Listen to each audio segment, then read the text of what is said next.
screen sebentar.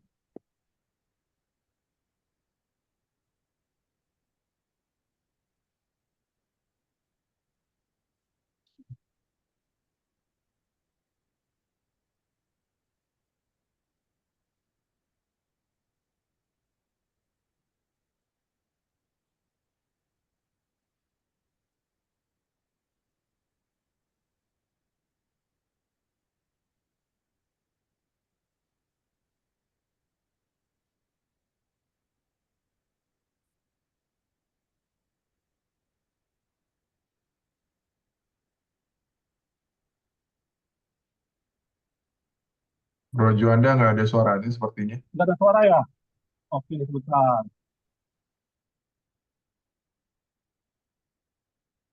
Sebentar, saya ulang sebentar ya. Soalnya ini pakai tab nih, bro. Oke.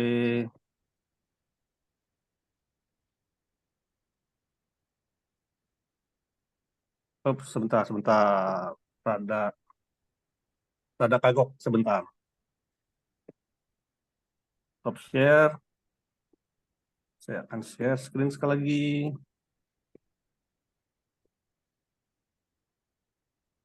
Oh, dia nggak ada pilihan suaranya. Oh, share audio. Oke.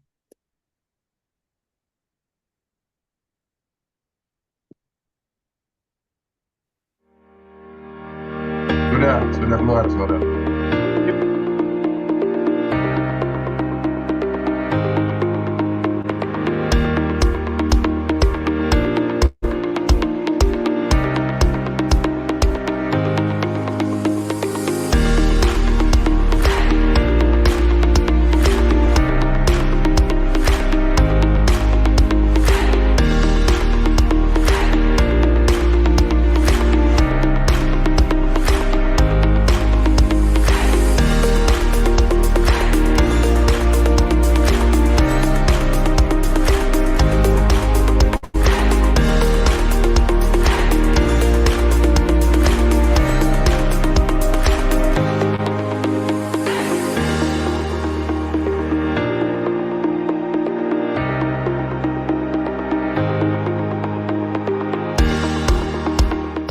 Oke. Saya akan ganti ke slide.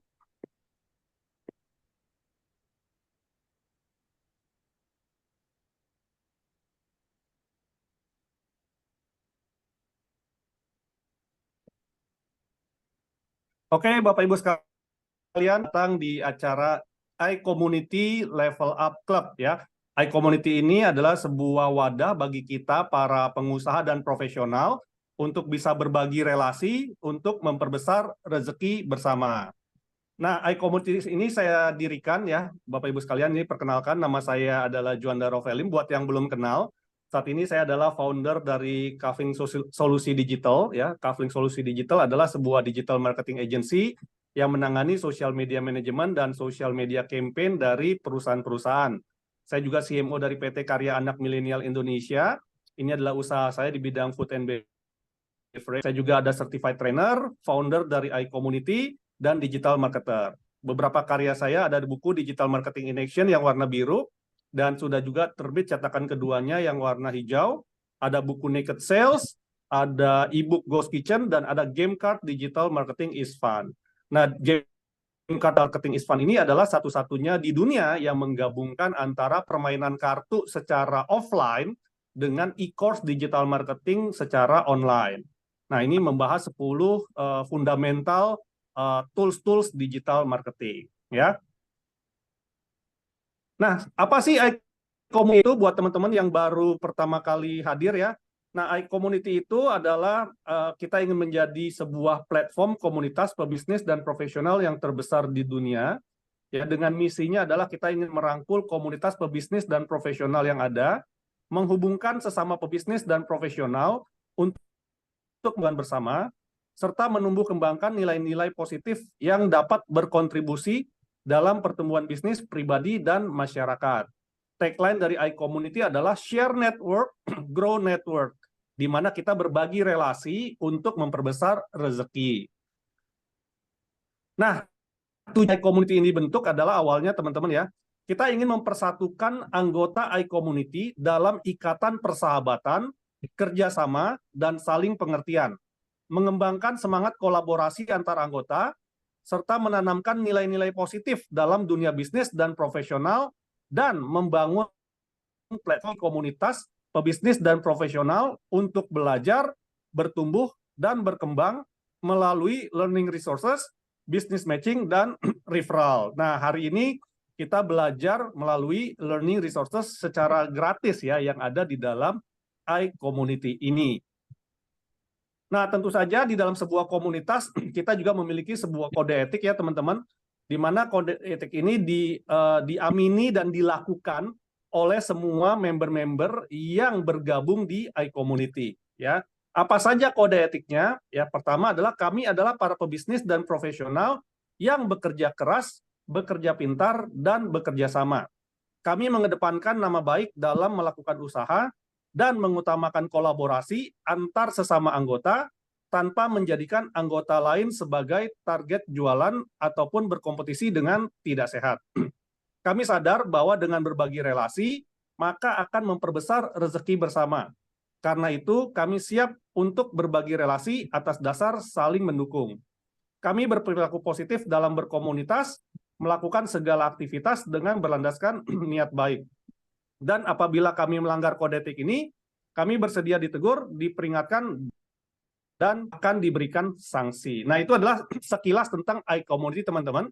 Dan malam hari ini kita akan belajar tentang suatu ilmu yang sangat luar biasa ya. Ilmu ini saya dapat juga dari mentor saya, dari guru saya ya. Beliau juga waktu itu membahas tentang VUCA gitu ya. VUCA itu ya, dan kenapa VUCA itu sangat mempengaruhi market saat ini gitu ya. Dan bagaimana cara mengatasi si VUCA tersebut ya. Nah, maka dari itu teman-teman, mari kita sambut dengan tepuk tangan yang sangat meriah sekali ya, mentor saya, guru saya ya, Bapak James Gui. Yeay, kasih tepuk tangan Bapak Ibu sekalian. Thank you Bro Juanda. Oke, selamat malam teman-teman semua. Senang sekali ya kita ketemu. First of all, suara jelas? Yes or no? Oke, suara saya jelas ya. Oke, thank you. Malam ini sudah ada 30 orang yang berkenan hadir. Ya, thank you very much. Dan ternyata teman dari seluruh Indonesia hadir. Bahkan ada berapa dari luar negeri ya. Pak Sulaiman dari luar negeri. Di Melbourne kalau nggak salah, di Aussie. Pak Juanda juga dari Melbourne. Ya, lagi di Melbourne sekarang. Saya sendiri juga tadi pagi baru mendarat dari Perth. Ya, oke. So, langsung to the point aja. Ini hal yang kita bicarakan topik kita hari ini ya. Topik kita hari ini coba saya oke ya, how to boost your sales. Tunggu ya, kelihatan nggak ya? Saya sudah share screen. Kelihatan ya?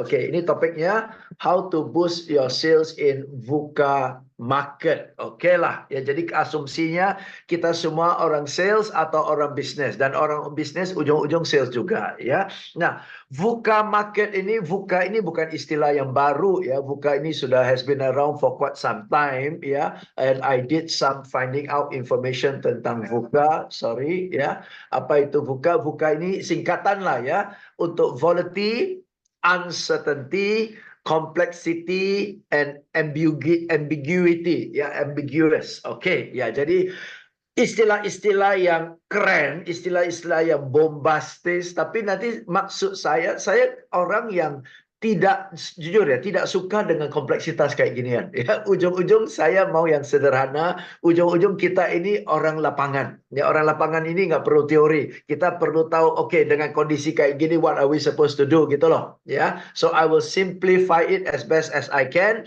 Maybe dengan style saya oversimplistic nggak apa-apa. Yang penting kita at the end of tonight ya, setelah presentasi saya singkat, kita masuk Q&A sebanyak mungkin, kita bisa diskusi aplikasi dan relevansinya ya. Oke. Tapi intinya katanya saya garis bawah katanya ya, sekarang kita sudah masuk ke era VUCA, dan setelah VUCA sekarang ada BANI dan sebagainya. What the hell lah, doesn't matter lah. Oke ya.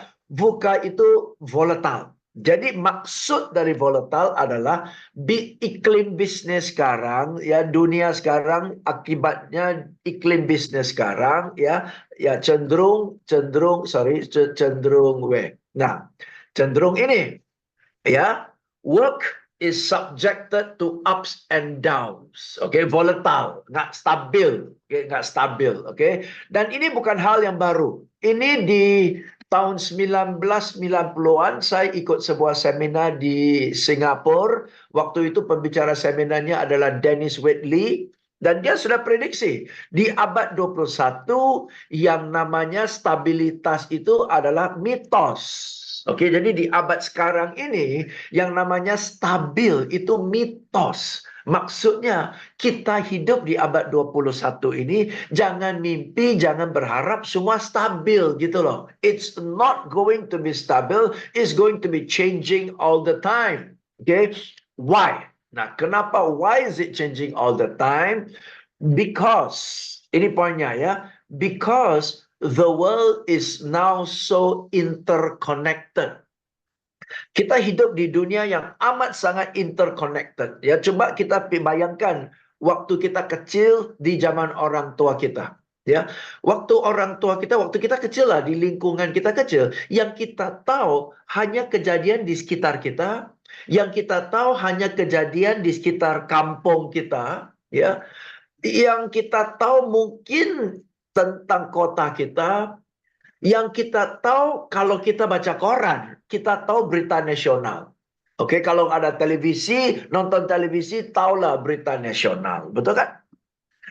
Tapi sekarang, di handphone kita, di mana pelosok dunia kebanjiran pun kita tahu. Di satu negara, kampungnya kita nggak pernah kenal, tapi kita bisa lihat videonya, betapa parah banjir itu. Dan seolah-olah informasi itu pengaruh ke kita. Kita ikut galau, kita ikut prihatin. Padahal peristiwa itu di satu kampung di pelosok di mana juga kita nggak tahu kebanjiran. So what gitu loh. Oke, itu poinnya. Oke, so the world is so interconnected. Dan dalam bisnis pun zaman sekarang, produk yang kita pakai, satu produk yang kita pakai, apapun produk yang kita pakai, itu bukan berasal dari satu negara. Itu bahan bakunya dari negara A, bahan baku satu lagi dari negara B, bahan baku dari negara C, digabung jadi satu, pabriknya di sini, pabriknya di sana, terus casingnya, packagingnya, kardusnya, is all everywhere. Jadi akibatnya satu hal terjadi di satu negara, itu mempengaruhi stok supply di supply chain-nya kan. Supply chain-nya kan. Dulu supply chain kan dari satu negara. Sekarang supply chain satu produk. Ini bisa dari 12 negara loh ini. Maka dari itu kalau sesuatu terjadi, sana banjir, sana airport mogok, sama dolar turun, dolar naik, itu kacau semua tuh. Maka dari itulah kesimpulan dunia ini volatile banget. Ya, rawan, sensitif banget terhadap gonjang-ganjing naik turun. Kenapa? Karena the world is so interrelated. Oke, dulu di Jakarta lah, ya, kalau kita ketemu dengan orang asing, itu jarang-jarang kan ya. Tapi sekarang di Jakarta, kita jalan di Sudirman, pasti ketemu dengan orang asing. Dan orang asing sekarang bukan cuma bule loh. Bule itu ada dari Amerika, ada dari Inggris, ada Belgia, ada dari Jerman, ada dari Rusia, ada dari Ukraine. Kita nggak tahu, pukul rata bule semua. Betul kan ya? Dan bukan hanya bule, ada Jepang, ada Korea, ada Cina, ada Malaysia, ada Singapura. We are also connected. We are also connected. That's why the world today is so volatile. So volatile. 40 tahun yang lalu, ada perang di Ukraine, nggak ngaruh ke kita. 40 tahun yang lalu, ada perang di Israel serang manapun, mana serang Israel pun, nggak pengaruh ke kita, kecuali hanya sebuah berita. Tapi sekarang, si Putin serang Ukraine, ada dampak ke kita. Si Rusia serang Palestina, ada dampak ke kita. Kenapa? Semua saling mensupply. Betul kan? Nggak ada hubungan sama kita. Tetapi US ada hubungan dengan Israel. Nah, Rusia serang Ukraine berdampak ke hubungan antara Amerika dan Tiongkok, buset dah.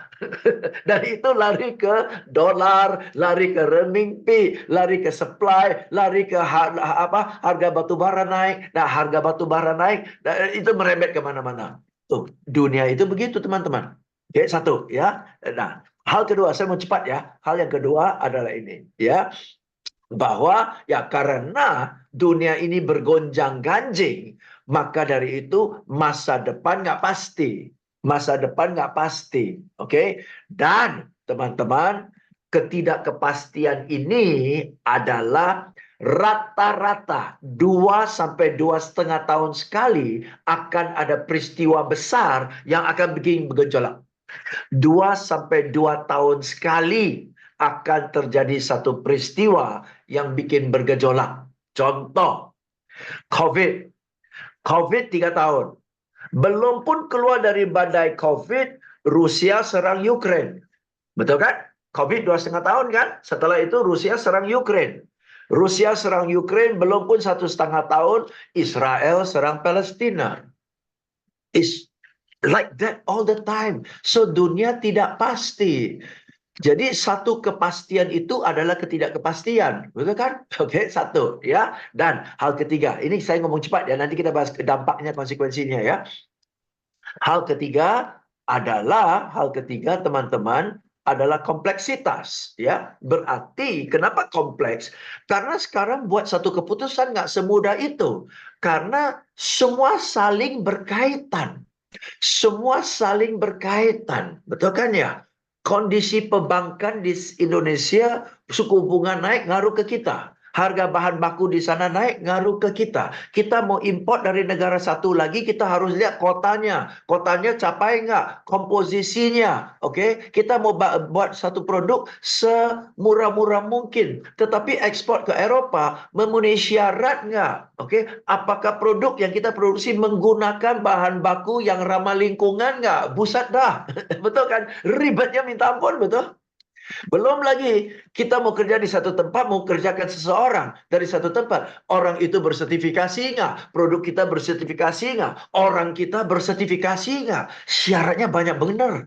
Oke, nah, jadi dengan demikian tingkat kompleksitas meningkat, teman-teman.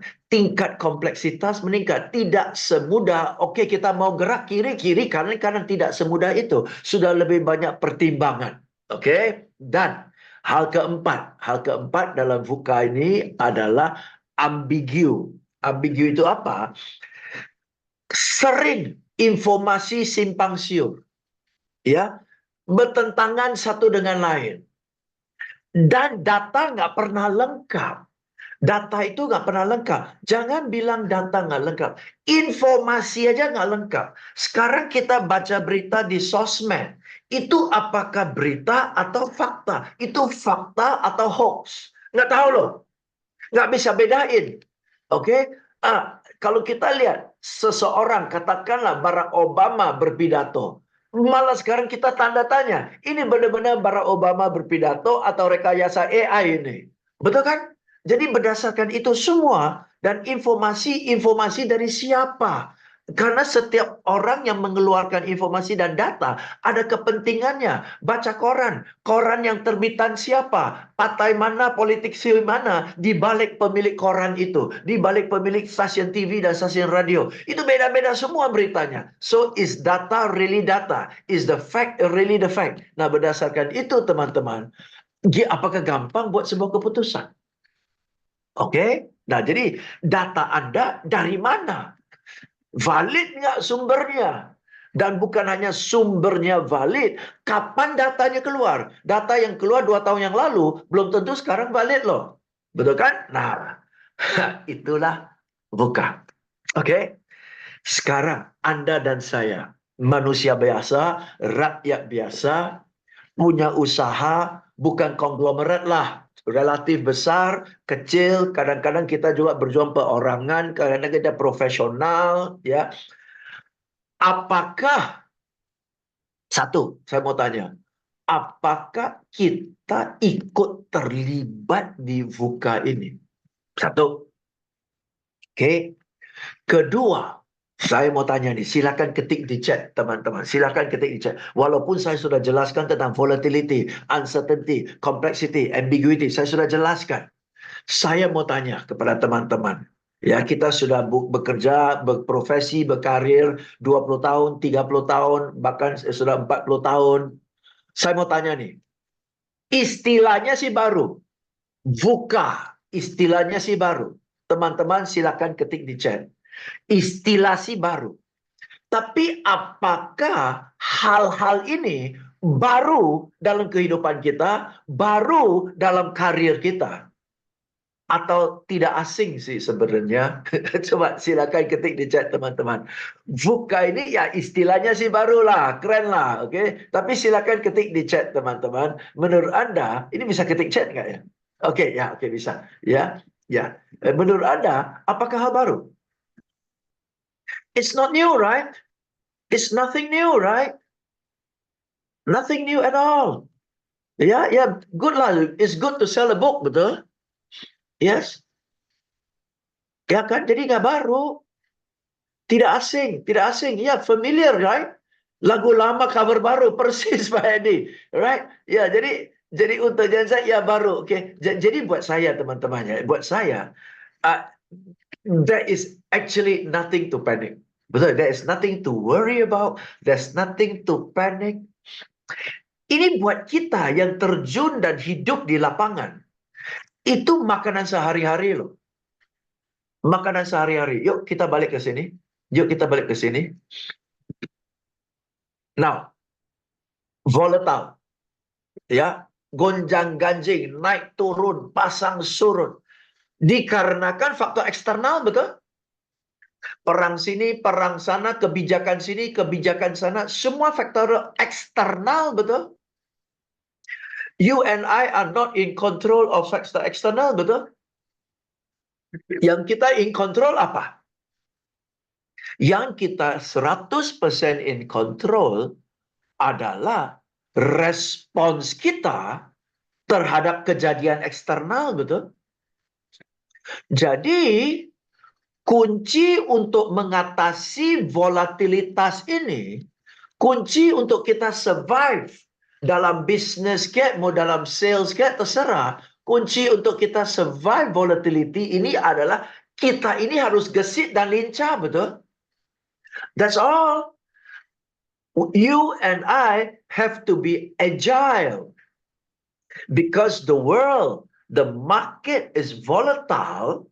So our response, you and I are not in control of the external situation, but you and I are in control of ourselves. So yang penting kita gesit dan lincah. Sana berubah, kita ikut berubah. Sana berubah, kita ikut berubah. Mau berubah seperti apapun, gue tetap hidup kok. Gesit, lincah. Dan teman-teman kita yang sudah survive di COVID, 3 tahun survive. Bahkan keluar dari COVID, kondisi kita lebih bagus daripada sebelumnya. Itu bukti nyata bahwa kita volatile kok. Kita agile kok. Kita bisa adapt. Betul kan? Nah, sekarang kuncinya 2. 1, kita cukup gesit atau tidak. Kedua adalah apakah anggota tim kita segesit kita. Itu aja. Kita mah berubah ya kesel sih kesel. Ya berubah lagi. Ya udahlah. Jadi harus gimana nih sekarang? Harus gimana nih sekarang? Harus gimana sekarang? Harus gimana sekarang? Itu aja kan ya? Itu aja. Nah, yang penting kita gesit dan tim kita ikut kita lari. Yang setengah matinya adalah atasannya gesit, bawahannya lamban. Nah, itu ya Amsyong. Betul kan? Itu ya Amsyong. Jadi kalau kita ngakunya entrepreneur ya. Jujur, kalau kita ngakunya entrepreneur, namanya entrepreneur nggak ada matinya. Namanya entrepreneur nggak ada matinya. Kalau kena tembok depan aja udah mati, skatmat. Kita bukan entrepreneur, malu-maluin. Betul kan? Entrepreneur, lo mau kasih gue batu bata pun gue bisa cari jalan keluar. Itu entrepreneur. Right? So if we call ourselves entrepreneur, we should not be too worried about volatility. We should be concerned to make sure that our team is agile. That's our concern. We will survive. Okay, we have proven we survive. No worries. I don't care about I don't care about VUCA. I care about myself. That's all. Okay, I care about myself, my team. Ya, so pertanyaannya, apakah Anda gesit? Apakah Anda lincah terhadap volatilitas, gonjang-ganjing yang muncul dari eksternal? Apakah Anda dan juga tim Anda gesit dan lincah untuk cepat meresponi terhadap naik turun kondisi ini? Itu aja sih. Karena naik ada peluang, turun ada peluang sih. Betul? Oke, Weiqi lah. Oke. Ketidakkepastian. Ya udah. Berarti apa? Masa depan tidak pasti. Berarti yang bikin pasti hanya kita kan ya? Yang bikin pasti ada apapun keadaannya saya bisa mengatasi. Apapun keadaannya gua nggak mati. Gitu aja kan? Itu kepastiannya kan? Right? Ya. Berarti confidence untuk maju ke depan. Confidence untuk maju ke depan. Oke, yes. Now, teman-teman, berkaitan dengan volatilitas ini, karena ini yang tadi saya belum bahas dan saya mau tambahkan. Karena kondisinya berubah melulu, berarti kita bukan cuma gesit, kita juga harus sangat cepat belajar hal-hal yang baru. Betul kan? Karena kondisi baru, teknologi baru, cara bekerja baru, cara berbisnis baru. Berarti kita harus selalu lincah mengupdate knowledge kita. Oke?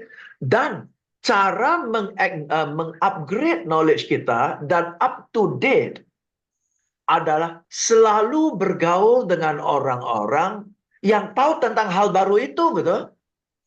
Yang tahu tentang hal baru itu. Nah, ini ada Bro Juanda di sini. Saya ada saksi hidup. Setiap kali saya bahas ini, saya pasti kasih kesaksian ini. Teman-teman, ini kisah nyata. Serius, kisah nyata ya. Tahun 2020 langsung pandemik, lockdown, dan semua seminar saya sejak saya mulai karir saya di tahun 1994 sampai 2019-2020 waktu lockdown, itu seminar saya offline semua. Belum pernah sekalipun dalam hidup saya seminar online.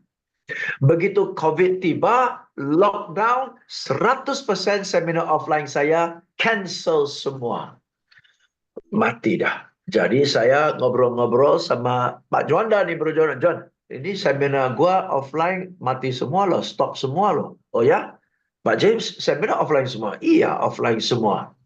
Gampang Pak, online aja. Maksud lu online? Saya sebelum COVID sudah online sih Pak, seminar saya. Oh ya? Online. Gimana-gimananya? Pakai Zoom aja Pak. Teman-teman dengar ya. Waktu Pak Juanda bilang kepada saya di tahun 2020 ya, 2019, bilang, Pak James, pakai Zoom aja. Tahu nggak saya bertanya ke Pak Juanda apa? Juan, Zoom itu apa ya? Zoom itu apa? Sumpah demi Tuhan, saya tanya dia, Zoom itu apa? Dan dia jelasin, oh kalau gitu bisa ya seminar kayak itu? Bisa, tapi Juan, gini aja ya, gue yang bikin seminar, lu yang utak-atik Zoom ya, gue nggak ngerti. Pak Juanda yang bantu saya set up, dia yang control, ya on off-nya, share screen-nya, saya share. Oke, Pak James ngomong, baru ngomong. 3-4 sesi, Pak Juanda yang utak-atik, sampai sambil staff saya belajar. Teman-teman, kenapa saya bisa lincah? Karena saya didampingi dan saya digandeng oleh orang-orang yang tahu apa yang tidak saya tahu. Betul kan? Gimana mau lincah kalau kita tidak tahu that Zoom exist gitu loh.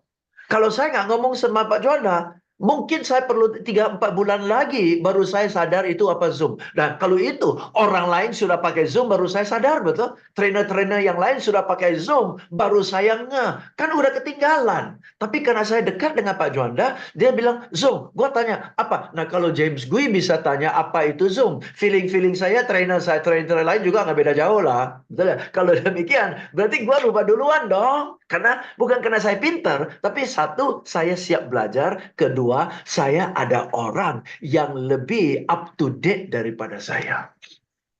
That's how you become agile in volatility kan. You must be with people who know things that you don't even know exist gitu loh. Right? Nah, kalau bolak-balik teman-teman kita sama semua, yang kita tahu dia tahu, yang kita nggak tahu sama-sama nggak tahu, apa gunanya? Paling karaoke bareng, betul kan? Tapi kalau maju nggak ada kuncinya. Nah, di sana, oke ya. So itulah yang buat kita bisa lebih lincah dan buat kita lebih pasti dalam ketidakkepastian, karena kita berlangkah dan melangkah dengan orang-orang yang sudah menggunakannya.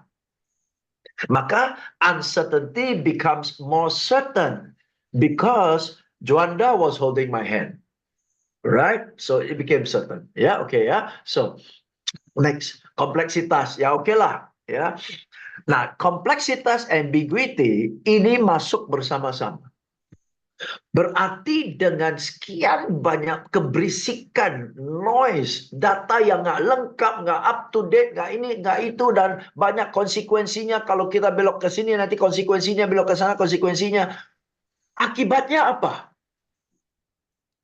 Akibatnya, this is very interesting, akibat dari C dan A itu, complexity and ambiguity, akibatnya adalah there is never ever going to be a 100% correct answer.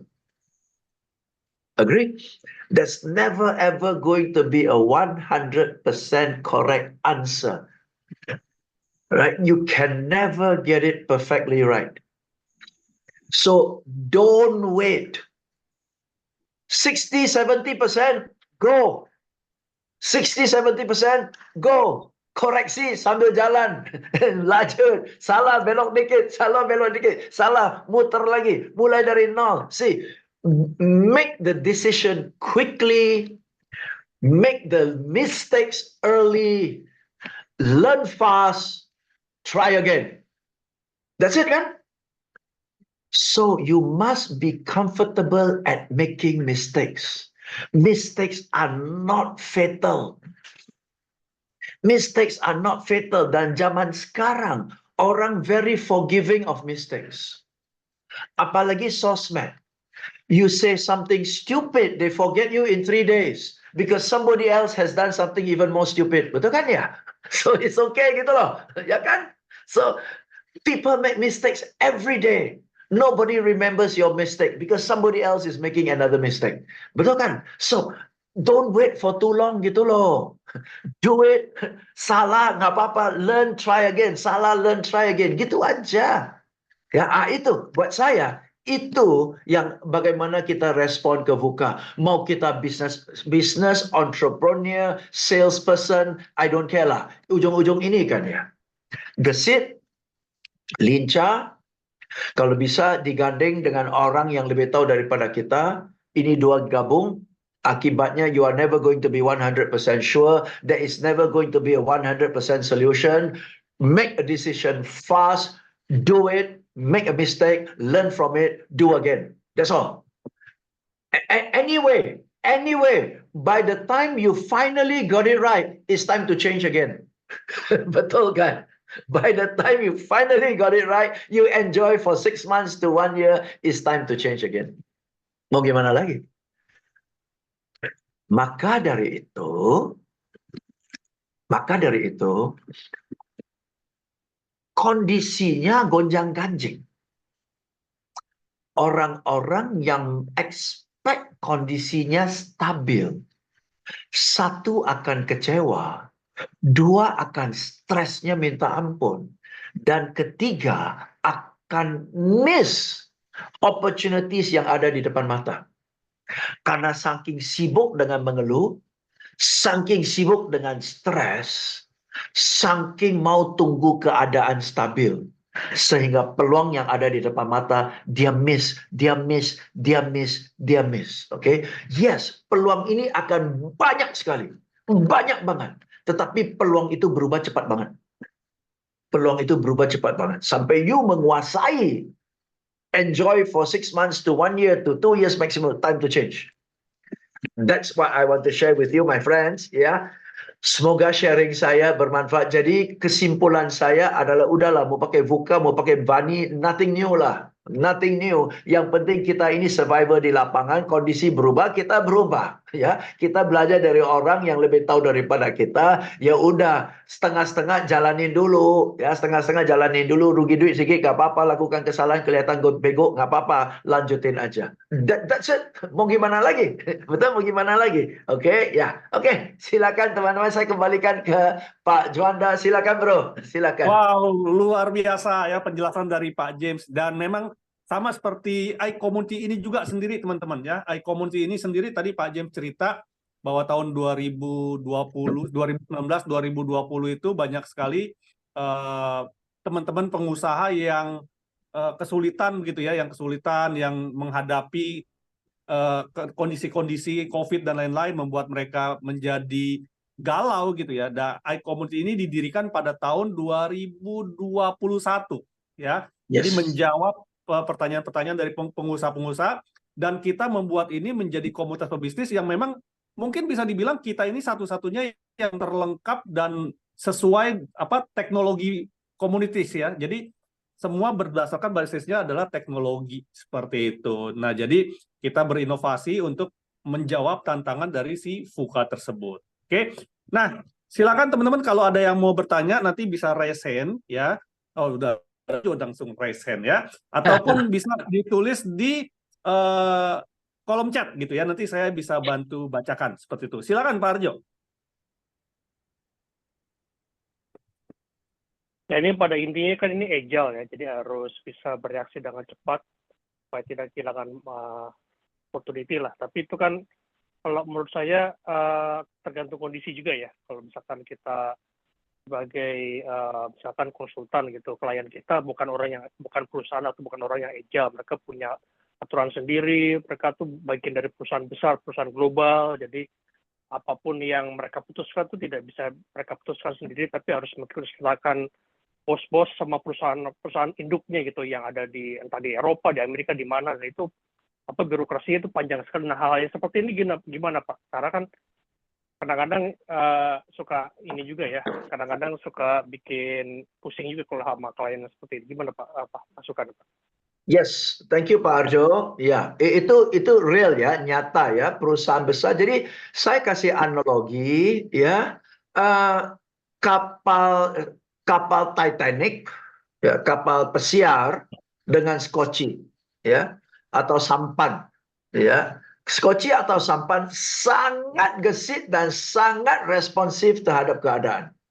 Oke, kapal pesiar tidak semudah itu, ya. Mau belok aja banyak sekali pertimbangan-pertimbangan. Dan it's okay for them. Why? Because they are bigger. Dia bisa tahan, daya tahannya lebih kuat, nafasnya lebih panjang. Oke, jadi buat kita kelamaan, buat mereka lebih penting proper governance daripada gesit. Ya, kalau sini belok kiri, sana belok kanan, gesitnya minta ampun. Tapi kapal itu jadi disorganized. Ya kan? Jadi akibatnya kerusakan dan kehancuran akibat bukan dari luar, tapi dari dalam. Maka dari itu, to make sure that the whole ship is in the right direction, ya prosedurnya agak panjang. Ya, jadi yes, it's a trade-off. Tapi kalau komplain kita adalah dua organisasi sama-sama besar, sama-sama internasional, kok orang lain punya jauh lebih gesit, kita punya jauh lebih lamban. Nah, itu harus perbaiki sistemnya, betul ya, oke? Tapi kalau kita bandingkan dengan kecil dan besar, susah compare ya, karena I think you know lah Pak Arjo, perusahaan besar consideration-nya lebih banyak. Ya, karena satu kebijakan itu harus diaplikasikan ke setiap cabang, setiap divisi yang ada di seluruh dunia loh. So what works in Indonesia may not work and could even cause problems in a company that has international branches everywhere gitu ya. Jadi consideration-nya panjang lagi Pak. Ya, so yes, coba, okay. Jadi in general, it will take a huge organization, a global organization, much longer for sure, ya. Tetapi coba apakah ada aspek-aspek tertentu yang kita bisa cari dalam the loophole of the organization, Ya, loophole-nya adalah mungkin ada kasih sedikit toleransi to local content, local consideration. Kita manfaatkan loophole-nya, Pak. Ya, coba cari loophole-nya supaya bisa more or less short circuit the system lah, Pak. Ya, supaya bisa jalan pintas sedikit. Ya, oke. Tapi in general, if you compare a big company, a global company to a small company, definitely a global company takes a lot more time, Pak. Thank you, Pak Arjo. Silakan. Oke. Next. Siap. Silakan. Thank you Pak Arjo. Semoga menjawab ya. Selanjutnya ada Bang Yan nih. Silakan Bang Yan. Malam Pak James. Malam, Bang Yan. Ya, pasar Fuka ya. Yes. Kalau ada ada 3 pilihan ya. Satu, hubungan pelanggan jangka panjang, 2, cash flow, ketiga, banting harga. Coba Bapak shortlisted mana yang Bapak ambil option dari 3 nih Pak. Thank you Pak. Thank you. Ini pertanyaannya interesting question ya. Oke, saya ulang ya. Satu adalah hubungan jangka panjang dengan customer. Kedua adalah cash flow. Dan ketiga adalah banting harga. Oke, ya. Oke. Sekarang kita bahas satu persatu, Pak, because there's not a straight answer. Oke, ya. Satu, kita bahas hubungan jangka panjang. Kita mau lihat jenis usaha kita, ya, apakah sifatnya berjangka panjang, dan kedua, pelanggan ini, how expensive it is for us to lose that customer, and how easily replaceable or not replaceable is that customer. Dan ketiga, bagaimana omongan jelek customer itu akan berdampak ke citra kita dan long term survivalnya kita. Okay, ya, so consequence lah, ya, action and the consequence of that action. Ya, if the consequence of the action we can live with it, pro dan kontra, maybe you want to do it. Ya, sacrifice that hubungan dengan customer for other survival considerations. Ya, tapi kalau konsekuensinya terlalu mahal, maybe not a good thing to do. Okay, satu ya, long term relationship sangat tergantung konsekuensinya kalau relationship itu rusak. Okay, kedua cash flow. Nah, tergantung sekarang what's the condition of your cash flow kan ya, and how long can your cash flow survive kan, right? Okay, nah cash flow kita cukup untuk berapa panjang ya, dan juga vision kita untuk project ini, what are you doing? Are you consolidating the market? Are you growing the outlets, increasing market share, or do you need the cash flow for expansion, or what is it? What do you want to do with that positive cash flow?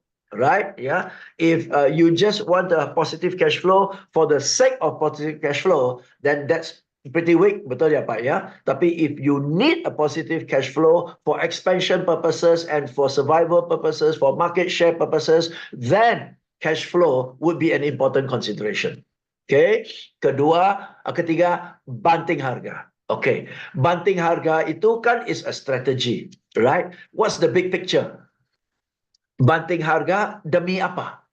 Ya, supermarket juga banting harga sih. Ya, misalnya supermarket jual durian Thailand, montong biasanya satu butir Rp200, Rp200.000, tiba-tiba dia jual Rp20.000. Itu banting harga nggak tanggung-tanggung Pak.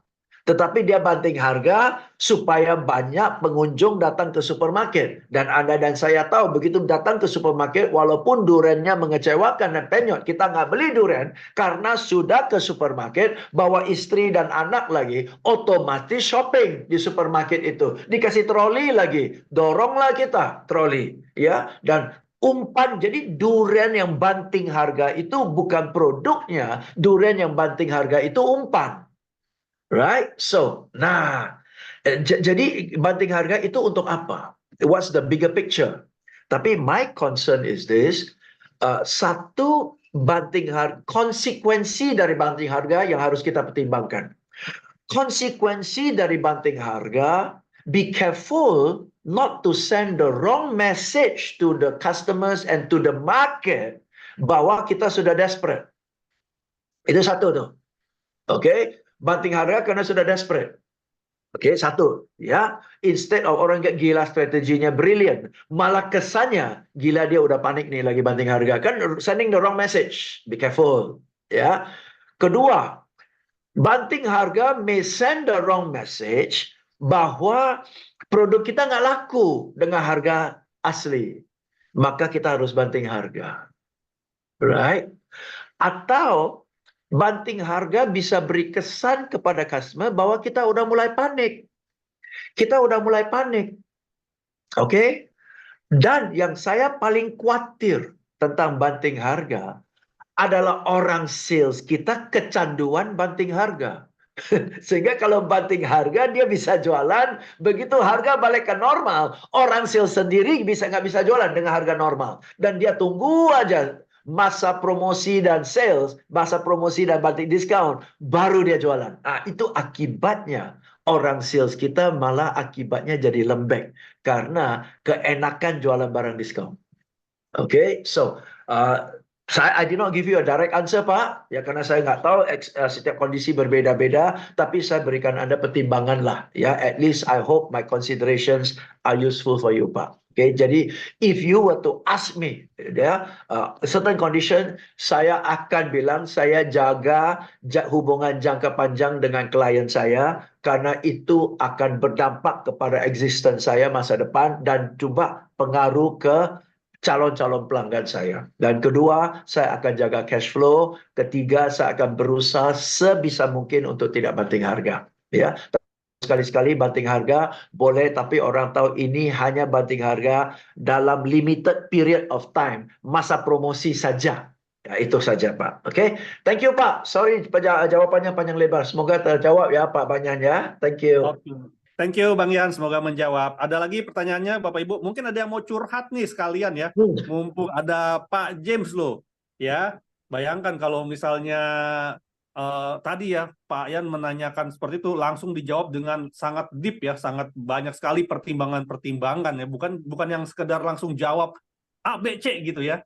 Tapi memang banyak sekali faktor-faktor yang harus dipertimbangkan tadi. Dan saya juga punya pengalaman banyak tuh di lapangan seperti itu juga tuh Pak James. Kadang kita lebih penting, yang penting jaga hubungan lah ya. Kita rugi dikit nggak apa-apalah gitu ya. Seperti itu. Jaga hubungan dan jaga citra ya. Betul. Karena betul. brand itu paling penting. Brand itu paling mahal. Betul. Ini saya juga baru handle satu klien tuh. Akhirnya ya udah saya rugi nggak apa-apa lah, saya yang tombokin aja. Yang penting hubungan kita tetap baik gitu. Betul. Silakan Pak Yolo. Ya, halo malam Pak James. Sudah Malam Pak Yolo, thank you so much Pak. dari zaman radio udah dengerin Pak James. Hai Pak. Pak James, aku mau nanya tadi kan pertama sih ngobrol dulu. Sebenarnya Pak James konsentrasinya di sales ya. Yes. Cuman kan juga ngerti bidang bisnis lain. Kebetulan waktu aku ada pengalaman kalau aku megang klien Jepang. Nah ini ada hubungannya dengan yang tadi yang Pak James bilang yang kapal besar dan kapal kecil ya. Yes. Kalau klien Jepang itu aku pengalamanku mereka tuh gampang stuck. Kalau udah stuck tuh mereka susah berinovasi. Jadi yang menarik yang dilakukan sama misalnya Sony Corporation gitu ya, misalnya terjadi di divisi kamera sama video. Saat itu kalau kita ingat berapa puluh tahun yang lalu gitu ya nggak terlalu jauh sih, 10 tahun yang lalu tuh mereka stuck gitu ya, mereka kalau jauh sama Canon sama Nikon. Dan akhirnya tuh mereka lebur divisi video dan foto tuh dilebur jadi satu. Jadi foto itu dilebur di bawah, justru di bawah kepemimpinan video. Itu inovasi bisa keluar itu untuk perusahaan Jepang ya. Mungkin mereka terlalu banyak pertimbangan, tata cara segala macam ya. Kalau di Indonesia tantangannya apa sih biar kreatif? Karena kan saya ngelihat polanya gitu kalau untuk perusahaan Jepang, karena mereka terlalu memperhatikan kesopanan, alur apa segala macam. Kalau nggak dilebur tuh mereka nggak kreatif gitu loh. Yes. Kalau arti lebur tuh artinya dipindah-pindah divisi ya gitu. Misalnya contoh sih Agus tadinya divisi apa dilebur jadi satu sama divisi lain gitu. Pertama itu di Indonesia challenge-nya apa sih itu? Kalau itu challenge, kalau aku rasa itu kan khas tantangan dari perusahaan-perusahaan Jepang ya. di Indonesia tuh biar kreatif, ada tipsnya nggak? Kedua, soal sales. Pak James gue ini pakai CRM nggak? Dan seberapa penting itu CRM buat Pak James gue? Soalnya, dan seberapa kepake? Soalnya aku kan profesi sehari-harinya mendesain website juga salah satunya. Dan aku sekarang tuh integrasiin CRM ke dalam website aku. Jadi website sekarang tuh bukan cuma information doang gitu ya, halaman yang berisi informasi doang, tapi sekarang bisa ngupdate, mau follow up klien, mau segala macam tuh pakai CRM. Nah itu Pak James juga pakai nggak? Gitu. Yes. Yes, ya. Oke. Thank you Pak, thank you. Jadi pertanyaannya ada dua aspek ya Pak ya. Satu aspek Anda kasih contoh perusahaan Jepang dengan strukturalnya seperti apa dan itu pengaruh ke fleksibilitas dan agility-nya ya, dan dibandingkan dengan kalau di Indonesia gimana ya. Dan kedua adalah CRM dan bagaimana saya menggunakan CRM dan bagaimana CRM dipakai ya. Oke. So yes, kita semua tahu perusahaan Jepang seperti itu ya, traditionally seperti itu. For better or for worse, kita sudah lihat the older generation is fading away. Older generation yang tadi ya, begitu polite-nya, begitu ethical-nya dan sebagainya is fading away. Mau nggak mau the younger generation is taking over ya. So a bit of that tradition is shedding off lah, pelan-pelan lah ya. Nah sebaliknya Indonesia pun mirip-mirip in that sense. Karena saya dari Singapura, so I know how it is like here. Indonesia itu, whether you like it, is still a very paternalistic society. Very paternalistic society ya. Suka nggak suka, ada nilai kalau bukan respect, minimal ada nilai sungkan sama atasan. Ada nilai sungkan sama atasan. Cenderung tidak berani argue dengan atasan. Ya, karena ada paternalistiknya. It's not a question of who is right or who is wrong, tetapi question of who is he gitu kan. Oke ya, if he's the boss, he's right gitu. Masih ada paternalistiknya. Itu bawaan dari dulu, oke. Tetapi all this is changing. Nah, ini menariknya. Dengan 65% of our workforce is now millennials and Gen Z. Ya, dan millennial and Gen Z cenderung tidak terlalu care dengan formalitas. Oke, ya itu kondisi di Indonesia. Malah menurut saya, pengamatan saya, whether I'm right or wrong, the problem now is atasan yang Gen Y, bahkan masih ada sisa atasan-atasan yang baby boomers yang don't know how to really handle, embrace, and optimize on the millennials and Gen Z. Sehingga atasan ini mengeluh tentang milenial dan Gen Z. Milenial dan Gen Z ini pun potensi mereka tidak optimal dalam lingkungan seperti itu. Nah, itu yang saya lihat. Nah, jadi challenge-nya sekarang bukan seperti Japan, di mana is very structural, is doing it proper, bukan. Tapi challenge-nya adalah sekarang bagaimana kita memberikan capability and confidence kepada millennial dan Gen Z to lead the way, Pak. That will be the exciting challenge. And most organizations, their system aja belum sampai ke sana loh. Contoh, masuk ke kantor ada punch in and punch out. Itu aja sudah bukan millennial dan Gen Z system, Pak. Itu sistem yang di-created. Kita ini baby boomers mulai kerja aja sudah ada cekrek loh itu, Pak. Berarti sistem itu adalah dari the generation before the baby boomers loh. Nah, jadi bayangin satu perusahaan yang pakai sistem punch in, punch out. Tapi yang kerja itu Gen Z, Pak. Mana bisa? I went to a company, saya nggak mention name-nya, Pak. I went to a company, young company lah ya. Saya diundang jam 10 sampai ke sana, ketemu dengan manajer. Saya masuk ke kantornya, teman-teman ya. Saya masuk ke kantornya, ada 100-an meja kerja, ya co-working space gitulah. Ya. Dan saya tanya, ini kantor kerja berapa orang sih? 100-an orang, Pak. Oh ya, dan saya lihat jamnya 10.30. 10.30 mereka udah kerja. Udah, Pak, udah kerja. Mereka jam 8 udah kerja. Dan saya tanya satu pertanyaan, nah ini mencerminkan mental saya baby boomer ya. Jam 8 kerja, kok pada belum masuk? Oke?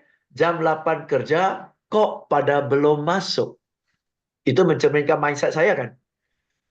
Manajernya yang milenial jawab, mereka sudah kerja Pak, tapi mereka belum masuk.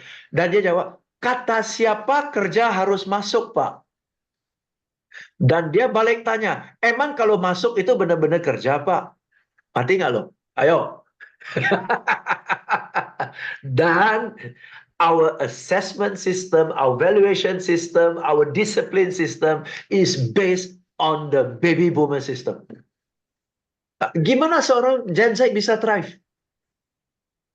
Nah, itu yang saya bilang challenge-nya very interesting Pak. That's the challenge in front of us ya Pak ya. Very interesting. Okay. Now itu very briefly lah ya.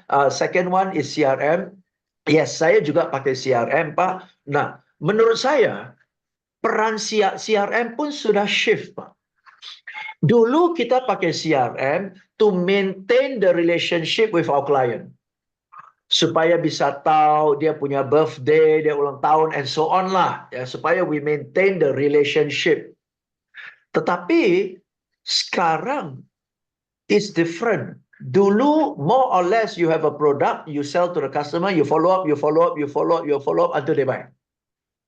Sekarang it's slightly different. You research the market first. Find out their wants and needs and habits and trends and whatever. Baru kita source and customize the product to suit the client, betul? Jadi CRM sekarang is not so much a tool to maintain relationship, tapi CRM sekarang is a database to analyze buying patterns. Feeling saya algoritmnya belum sampai ke sana, Pak. Kita ada datanya, tapi the data that we keep is personal birthday kind of data as compared to data that will help us to analyze their buying patterns. I think CRM will be more productive if we shifted into that purpose, Pak. Saya belum sampai sana, saya perlu akui. Saya belum sampai sana, I'm still on birthdays, Pak. Tapi it has to move forward in that direction. Semoga terjawab ya Pak Yolo ya. Thank you, Pak. Siap, thank you Pak Yolo. Oke, ada lagi teman-teman? Mungkin dari kolom chat nih saya coba cek ke dari Pak Frans nih. VUCA artinya harus satset gitu ya, Pak James? Ya, yes. Yalah. VUCA itu adalah kondisinya. Akibatnya kita harus seset. Tapi jujur kata, mau VUCA nggak VUCA, kalau kita nggak seset kita mati sih.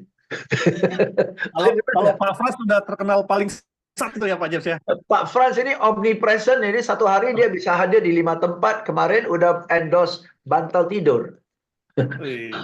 Kemarin sebelum berangkat ke Melbourne saya ketemu Pak Frans tuh di Bokoroko. Ya kayaknya kita semua sebelum keluar negeri harus permisi dengan Pak Frans dulu sih. Kemarin juga saya ketemu dengan Pak Frans. Pak, besok saya mau ketemu dengan teman kita Pak yang bisnis bantal lagi Pak. Iya, siap. Besok pagi saya ketemu dengan mereka. Iya. Oke, nah tuh ada tawaran tuh Pak Yolo. Kalau mau kolaborasi untuk CRM-nya bisa ke Indogo ya, bisa kontak nomornya di kolom chat gitu ya.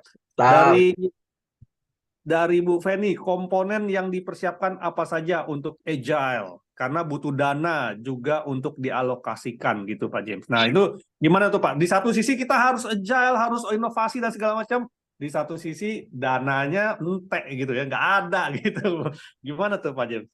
Oke, agile itu bisa beberapa aspek ya.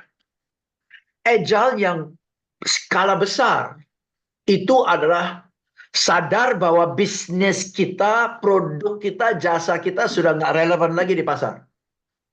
Maka kita harus abandon ship dan bangun kapal baru. Itu satu, itu perlu pemodalan yang luar biasa. Agile kedua adalah produk kita masih bisa pakai, tetapi kita harus benar-benar banting setir untuk cari segmen market yang berbeda. Bisa jadi begitu. Oke. Agile juga bisa, the product is relevant, but the way we are marketing the product is out of date.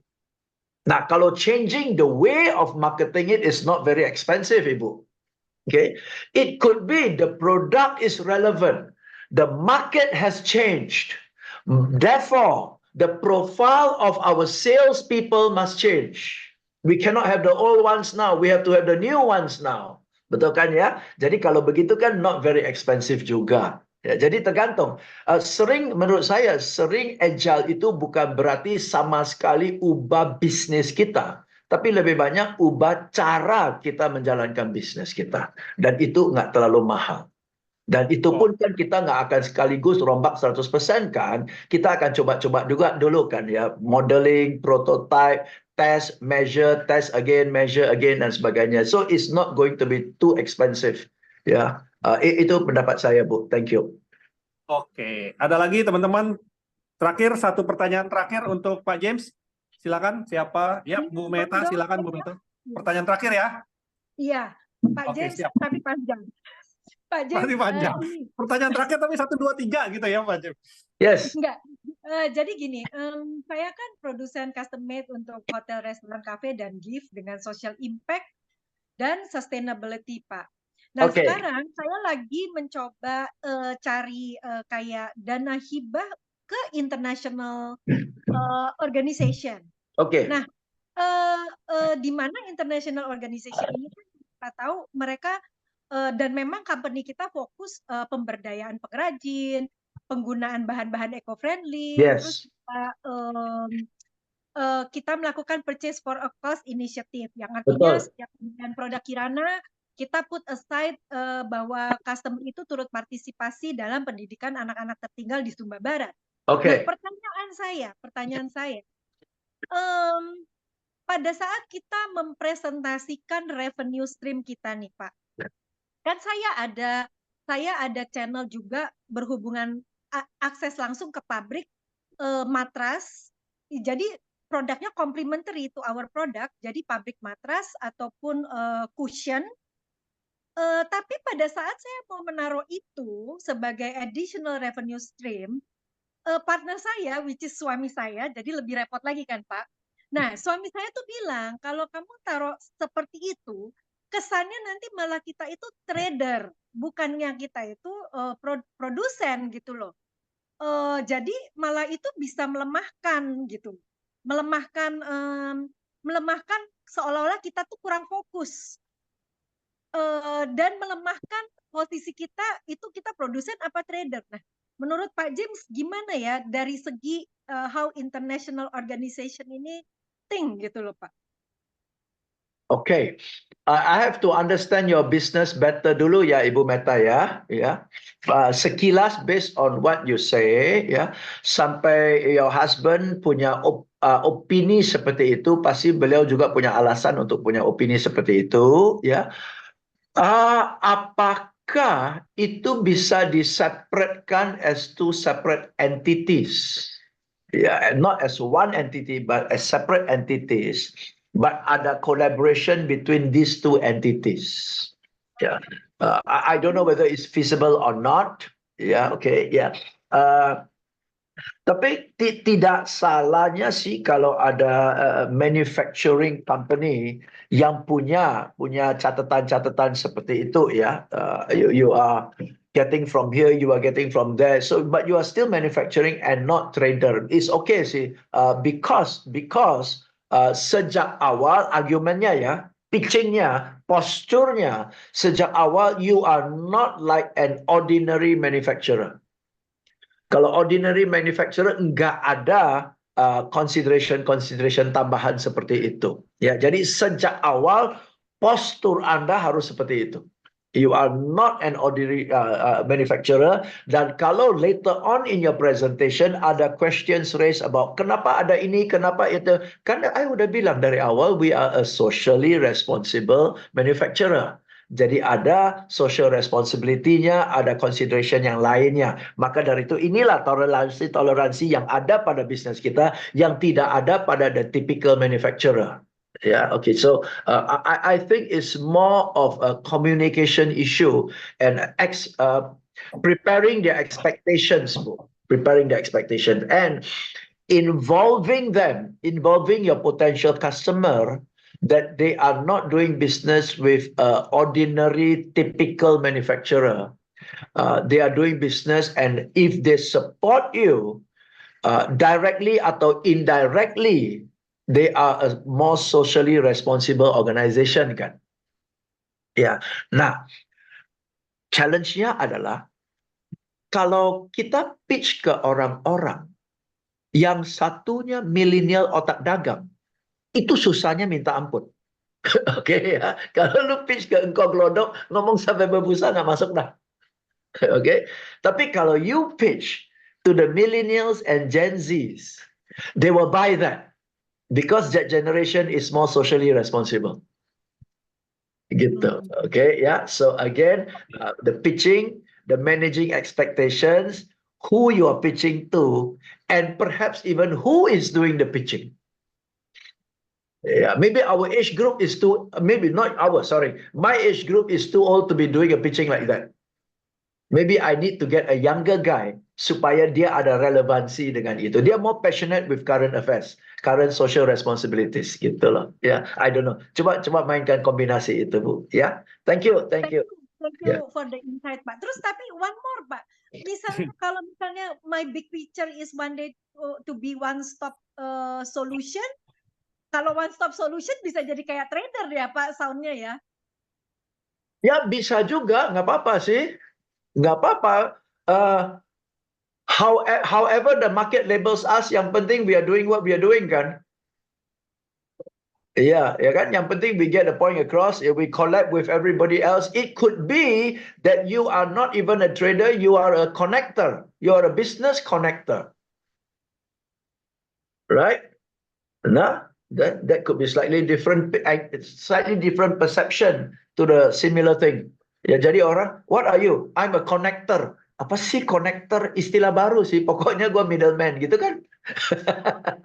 Itu sebenarnya untuk menjawab pertanyaan Bu Meta tuh ada di postingan Instagramnya Pak James hari ini atau kemarin ya Pak James ya? Tentang biarin orang lain mau ngebanding-bandingin, mau ngomongin apa, yang penting I'm the best. Ya, gitu. Hari ini postingan pagi ini, tadi pagi. Pagi ini itu very well presented, Pak James. You always amazing lah for me the answer. Thank you so much. Thank you. Oke, sip. Wah, nggak berasa sudah mau jam 9 waktu Jakarta dan mau jam 12 waktu Melbourne. Oke. Wah, moderator kita lembur malam ini. Mari kita berikan aplaus kepada moderator kita yang lembur. Untuk Pak James, ya kan? Nah, Pak James, mungkin sebelum saya closing, nanti Pak James akan bisa mempersiapkan sebuah closing statement, tapi sebelum itu saya akan menjelaskan tentang iCommunity dulu buat teman-teman, supaya teman-teman tahu ya dan dapatkan manfaat lebih banyak dari iCommunity. Sebentar, saya screen lagi.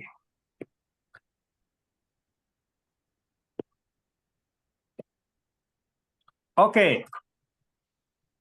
Nah, teman-teman, bagaimana jika ada cara yang mudah dan murah untuk mengembangkan network dan omset bisnis Anda?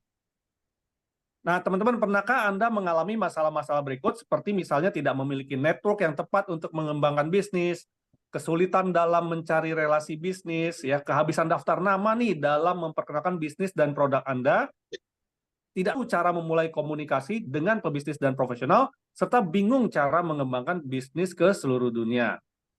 Nah, jika Anda pernah mengalami masalah-masalah di atas, maka Anda tidak perlu bersedih, teman-teman. Ya, kenapa? Karena Anda nggak sendirian. Ya, sebab masalah di atas terjadi pada sebagian besar pebisnis. Nah, jika Anda sudah melakukan segala macam upaya, seperti misalnya nih, ikut seminar, ya, ikut workshop, ikut join berbagai macam komunitas, ikut berbagai macam event, ya, tapi belum juga menyelesaikan masalah Anda, mungkin Anda bisa mencoba cara yang satu ini, yaitu adalah kita berkolaborasi, ya, berbagi relasi untuk memperbesar rezeki. Karena mungkin apa yang Anda lakukan saat ini mungkin baik untuk pertumbuhan diri ataupun bisnis Anda sendiri, Tetapi untuk bisnis Anda bisa besar, Anda butuh berkolaborasi dengan sebanyak mungkin rekan bisnis. Nah, memperkenalkan iCommunity, ini adalah sebuah komunitas digital tempat para pebisnis berinteraksi dan berkolaborasi bagi kemajuan bisnisnya. Ya, hari ini aja tadi ada tuh ya Indogo dari Bu Evelyn ya dengan Pak Yolo, mungkin siapa tahu bisa kolaborasi. Nah, 3 alasan kenapa Anda perlu join di iCommunity ini ya. Yang pertama adalah valuable community ya. Terus kedua adalah quality leads dan yang ketiga adalah low cost. Nah, apa sih valuable community-nya? Teman-teman akan mendapatkan akses networking dengan sesama pebisnis dan profesional ya, akses learning seperti hari ini. Bahkan di iCommunity sekarang sudah kita terapkan AI ya. Jadi teman-teman bisa belajar dengan dapat konsultasi dari AI yang ada di dalam iCommunity itu sendiri gitu ya. Nah, terus juga ada quality leads ya, teman-teman bisa mendapatkan leads customer baru, leads reseller baru ataupun leads customer retention. Serta low cost karena di iCommunity teman-teman nggak perlu biaya iklan ya, dan ini bekerja dari mulut ke mulut. Artinya apa? Sesama member saling mereferensikan bisnis dari member-member lainnya. Serta akan banyak sekali konten-konten premium untuk upgrade skill ya, seperti hari ini kita belajar dari Pak James Gui ya, itu freemium. Terus juga di dalam dashboard tadi kita sudah terapkan AI. Jadi teman-teman mau curhat, mau nanya tips, mau bikinin apa, mau cari apa, bisa teman-teman dapat konsultan dari AI yang kita tanamkan di website kita. Dan itu semua adalah freemiumnya buat member yang ada di dalam iCommunity. Nah, kita juga banyak sekali kegiatan-kegiatan nih yang teman-teman bisa lakukan di dalam iCommunity. Seperti hari ini itu adalah iCommunity Level Up Club, di mana kita bisa belajar dari pembicara-pembicara top ya, atau dari praktisi-praktisi yang ada di iCommunity. Ada juga iCommunity Business Matching, itu adalah pertemuan antara 10 sampai 15 member ya untuk saling mengenal bisnisnya masing-masing. Kemudian ada one-on-one meeting di mana sama member saling ketemu untuk kenalan. Ada juga iCommunity Refer a Business, di mana kita saling mereferensikan bisnis, company visit, dan annual summit, serta adalah iCommunity Live Talk. Nah, ini 7 kegiatan utama yang ada di dalam iCommunity. Ke-7 kegiatan ini semuanya teman-teman bisa ikutin secara free, ya, kecuali memang ada kegiatan-kegiatan yang butuh, misalnya kita sewa ruangan, buat makan, dan lain-lain, yaitu tentu saja nanti ada tambahan untuk makan-makannya. Seperti itu ya. Nah, terus juga kalau teman-teman ngikutin aja nih semua yang sudah kita siapkan buat teman-teman ya, seperti misalnya teman-teman masuk nih ke dalam ALC, company visit, ya, business summit, ya, terus join ke business matching, ke one-on-one meeting, ke refer business, maka udah dijamin profit teman-teman akan meningkat. Yang perlu teman-teman lakukan adalah tinggal repeat lagi aja. Ya, nah ini contoh iCommunity Business Matching bisa dilakukan secara online maupun offline, ya. Jadi teman-teman nanti tinggal ke website iCommunity, di sana akan ada jadwal-jadwal untuk melakukan business matching, teman-teman tinggal join saja. Terus juga ini contohnya ya, business matching yang dilakukan secara online, dan ini juga beberapa kegiatan-kegiatan utama kita, ya, offline untuk business matchingnya ataupun untuk kegiatan-kegiatannya seperti itu. Dan jangan lupa juga untuk follow Instagram kita di iCommunity Official. It's free teman-teman untuk mengetahui terlengkap kegiatan-kegiatan yang akan kita lakukan selama seminggu ataupun sebulan ke depan. Serta juga jangan lupa subscribe YouTube kita ya di iCommunity .id ya untuk mengetahui rekaman-rekaman. Kita ini mungkin satu-satunya komunitas yang nggak stop ya. Dari 2021 sampai dengan sekarang, bikin konsisten setiap minggu dan semua terdokumentasi di YouTube. Ya, teman-teman bisa lihat tuh semua rekaman-rekaman kita dengan pembicara-pembicara yang hebat-hebat. Dan webinar malam hari ini juga akan di-upload besok di YouTube kita. Ya, dan thank you teman-teman. Jangan lupa untuk bergabung di iCommunity. Untuk bergabung di iCommunity juga ada yang gratis, ada yang berbayar. Ya. Teman-teman bisa pilih mau join yang gratis boleh, mau join yang berbayar boleh. Tentu saja dengan benefit-benefit yang berbeda antara member yang gratis dan member yang berbayar ya. Silakan explore di website iCommunity Kalau mau tanya-tanya juga kita sudah siapkan AI ya untuk teman-teman tanya-tanya di iCommunity. Silakan teman-teman coba aja teknologi-teknologi yang sudah kita terapkan untuk membantu bisnis teman-teman sekalian. Oke? Sekian dari saya, mungkin dari Pak James kalau misalnya ada yang mau closing statement-nya. Yes, saya mau lanjutkan bantuannya, bro. Ya, jadi untuk teman-teman, just to update you, saya akan upcoming eventnya, ya, tanggal 26, 27 Juni, 26 dan 27 Juni.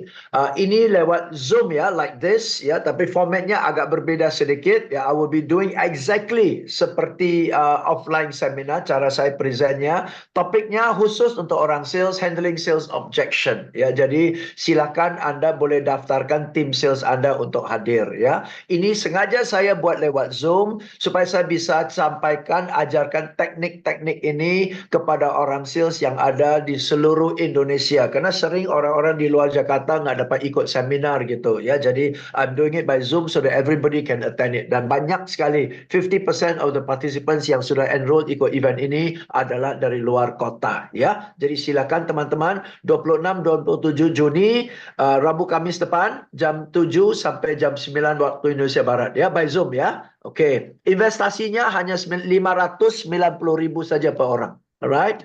Next one, ini teman-teman, ini adalah ini adalah event saya yang akan datang. Ini offline, 2 days 1 night bootcamp, setahun sekali saja saya adakan ini, Sabtu Minggu di Bogor ya, dan kita akan berikan ya A to Z dari segi mindsetnya, bagaimana jadi seorang sales champion, dari mindset sampai ke planningnya sampai ke eksekusinya. 3 aspek ini akan kita ajarkan di 2 hari 1 malamnya ya, yang akan ajarkan saya dan rekan saya Pak Alfa Maulana. Oke, 2 hari 1 malam ya, full 2 hari 1 malam. Itu untuk orang sales dan sales leaders. Oke.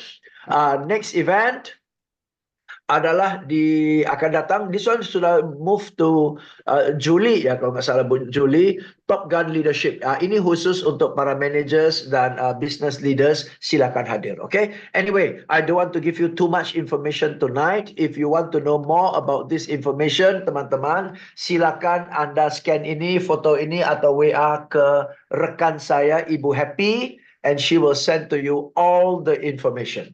Ya, jadi yang akan datang akhir Juni ini adalah yang by Zoom, ya. 2 lagi adalah offline bootcamp, ya. Itu benar-benar 2 hari 1 malam nginap di Bogor, oke, supaya waktunya lebih optimal. Oke, itu saja teman-teman. I hope to meet you. Ini iCommunity fantastic banget ya, dan saya sama Pak Juanda kan udah teman lama ya. And this is a very very good event. Maka Pak Juanda ajak saya, Pak James ikut, siap ikut ya, dan semoga next activity offline saya juga bisa sempatkan waktu hadir. Thank you Bro Juanda for having me. Thank you teman-teman sudah stay sampai jam segini, semua hadir, nggak ada yang leave. Thank you very much. Oke, Thank you, Pak James. Dan untuk menutup mungkin kita bisa foto bersama dari tim saya nih. Siapa yang bisa bantu screenshot? Saya pakai tab, nggak bisa screenshot. Oke, saya screenshot aja, nanti saya kirim. Oke, siap. Bantu screenshot. Boleh dinyalakan semua. Mungkin teman-teman kameranya silakan untuk dokumentasi kita pada malam hari ini. Silakan. Dari tim juga tolong bantu screenshot ya, Delisa, Mufida. Oke, 1, 2, 3. Sudah? Oke, sudah. Siapa lagi? Oke, thank you. Kalau gitu kita ucapkan terima kasih juga kepada Pak James. Silakan teman-teman, kita ucapkan terima kasih Pak James. Thank you semuanya. Thank you Pak James, thank you Pak Juanda, thank you semuanya. Teman-teman. Thank you buat Terima kasih ya Pak James. Terima kasih Pak Thank you, James. good night. Thank you. Saya end all ya. 3, 2, 1, bye-bye.